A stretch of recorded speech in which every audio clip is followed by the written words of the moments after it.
Tak po krátkej prestávke, ktorá nás čakala po zápasoch so Svitom, po trošku dlhšej, čo Inter musel absolvovať, sme sa dostali konečne do toho oťukávania v semifinálovej sérii a videli sme zápas, ktorý sa niesol v takoj tendencii, akú my sme mali posledné dve stretnutia v štvrťfinále.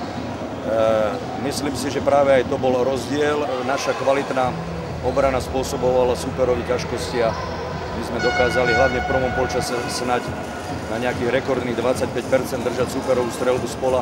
Celkovo to je v zápase na 33%. A s tými predpokladmi, ktoré my máme v útoku, je už tu základ toho, že môžeme počítať s víťazstvom. Samozrejme, v ťažkej sérii Best of Seven jedno víťazstvo nič nerieši a bude ešte veľa vecí veľmi dôležitých na to, aby tá séria bola zvládnutá. Takže chvíľku sa teraz potešíme z víťazstva a od pondelku začneme myslieť na zápas na Interi, ktorý bude takisto ťažký a myslím si, že tiež dôležitý.